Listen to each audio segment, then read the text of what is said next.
Wana wa Mungu, tunaendelea na somo letu, sababu ni fundisho kubwa tena ndefu sana ambalo linakwenda kutuuliza na kusema ya kwamba je, ni kujitambua wewe ni nani, ili upate kuelewa Yesu kuwa ni nani katika maisha yako. Na hiyo ndio tema yetu kubwa na somo letu kubwa ambalo tunakwenda nalo katika jioni yetu na katika juma mzima yote hii tunayo. Wewe ni nani, ili utambue Yesu kuwa ni nani maishani mwako. Na hapa tutakwenda kuona neno letu sasa, sababu gani Yesu alikwenda kujionyesha kwa wanafunzi wake kama mwanadamu. Tuna kitabu kimoja, ile Mathayo 16 mstari wake wa 13 hadi 16. Yesu akawauliza wanafunzi wake, je, mahali mwendako wananijua mimi kuwa nani, na nini mnaniita mimi kuwa nani? Na somo letu la jioni ya leo tunakwenda kusema kuhusu sababu gani Yesu alikwenda kujionyesha kwao kama vile mwanadamu. Yesu alikwenda kujionyesha kwao kama vile mwanadamu. Alikwenda kujionyesha kwao kama vile mwanadamu. Kujionyesha kama vile mwanadamu aliyekuwa tofauti na Yesu alitafuta ili apate kuelewa kuwa watu wanamchukulia namna gani. Yesu alitamani apate kuelewa kuwa watu wanamchukulia namna gani. Na hiyo ilikuwa swali kubwa na ilikuwa sababu ya kujionyesha kwao kama vile mwanadamu. Lakini ujue ya kwamba swali hili ilikuwa kama vile ngumu tena tata, sababu Yesu alikwenda kujulikana kama vile mwana wa Mungu. Lakini sababu yeye tena hakatamani kujionyesha kwao kama vile mwanadamu, alikuwa na lengo kubwa.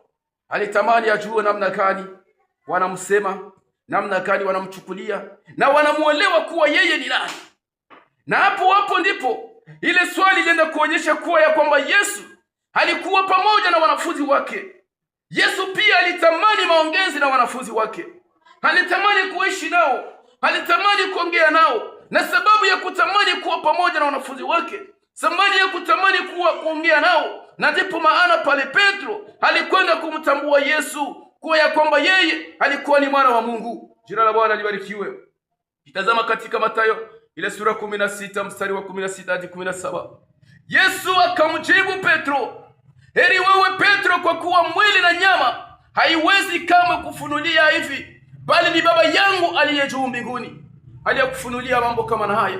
Sababu watu wengi walishindwa kujitambua Yesu, watu wengi walishindwa kumuelewa Yesu ni nani, watu wengi walishindwa kuelewa kama yeye ni nani. Lakini sababu walitamani kuwa pamoja nao, sababu walitamani kuongea nao, na ndipo maana walikwenda kumtambua kuwa yeye alikuwa ni Mungu. Hata tuseme ya kwamba hiyo ilikuwa ni sababu kubwa ya Yesu kwenda kujionyesha kwao kama vile mwanadamu. Na ile inaweza kuonyesha wewe pia. Ujue ya kwamba unaweza julikana kwa njia zako ambazo unazozitenda. Zinaweza kuwa mzuri, zinaweza kuwa mbaya, na ni zile zitakwenda kukutambulisha wewe. Sasa wewe unatambulika katika jina gani? Unatambulika kwa matendo gani? Wengi wanatambulika katika mambo machafu, mambo mabaya, mambo ya chuki na fitina, mambo ya uuaji na mambo mengine. Inakwenda kumtambulisha mtu. Lakini ujue kama ungali unatambulika katika mambo mabaya, bado hujamtambua Yesu Kristo na hujajijua wewe uko nani. Ujue thamani ya Yesu Kristo ilikuwa ni juu yako wewe, kukuokoa na kukukomboa katika ile dhambi ambayo ulikuwa nayo. Ndio ilituma Yesu Kristo anakuja. Ijapokuwa bado tutafika katika hiyo somo, lakini tutakwenda kuonyesha thamani ya kazi ya Yesu Kristo, sababu ya ukombozi na mambo Yesu aliyoipata katika ukombozi. Lakini sasa wewe je, unajulikana katika matendo gani? Unajulikana katika matendo mabaya ya kujiposti katika mitandao ukiwa uchi, na wengine wanakwenda kufika katika hatua mtu binadamu anaenda kufanya tendo la ndoa na mbwa. Haya maneno ambayo yanakwenda kutambulika katika hayo, ujue ya kwamba bado unapotea, bado hujamjua Yesu, bado hujajua kama wewe ni nani. Na ndipo maana Yesu alitamani ajionyeshe kwa wanafunzi wake akiwa katika hali ya kibinadamu. Lakini watu walikwenda kujiuliza mengi, je, anaweza kuonekana kama vile kibinadamu wakati yeye alitambulika kuwa ni Mungu? Alitambulika kuwa ni mwana wa Mungu. Alikuwa na sababu moja, sababu alitamani kuwa pamoja na wanafunzi wake. Alitamani kuongea nao ili wapate kumuelewa na kumtambua halisi kuwa yeye ni nani. Na sisi tunataka kusema ya kwamba ujue ya kwamba Yesu amejitambulisha kwa watu ili wapate kumuelewa kuwa yeye ni nani. Na wewe vile vile tunakuomba ujitambulishe. Je, unajitambua wewe kuwa nani? na unajulikana katika jina gani. Labda unajulikana katika njia mbaya. Ni hatua yako ufanye nguvu upate kutoka katika yale unayokuwa nayo, ili upate kujiunga na Bwana wetu Yesu Kristo. Tunajua kwamba kupitia damu ya Yesu Kristo tumekwenda kupokelewa, tumekwenda kuwa huru na tumekwenda kukombolewa. Na wewe pia ukikuwa, ukijitambua na kujielewa, utakwenda kuwa kiumbe kipya.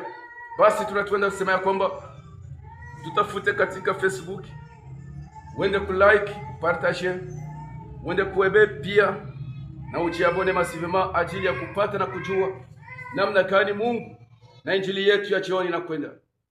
Tutakuwa katika kila siku ya jioni na saa moja tunakuwa na kipindi cha maombi ya deliverance. Unaweza kuacha hitaji yako, hata kama uwezi kuiacha katika comments, unaweza kamata namba zetu za simu ziko chini, unakwenda kutupelekea katika hitaji lako hata inbox. Tutakwenda kupatia programu ya kuambatana na wewe katika maombi, ili tupate kuona kama Mungu wetu atakwenda kutenda katika neno lake. Ni kupitia jina la Bwana wetu Yesu Kristo. Tunaamini kwamba mtoto wa Mungu, wewe uliamini Yesu Kristo kuwa Bwana na Mwokozi wako, wewe bado hujajitambua, utakwenda kujitambua. Basi somo letu linaendelea, usikose kutufuata saa zote.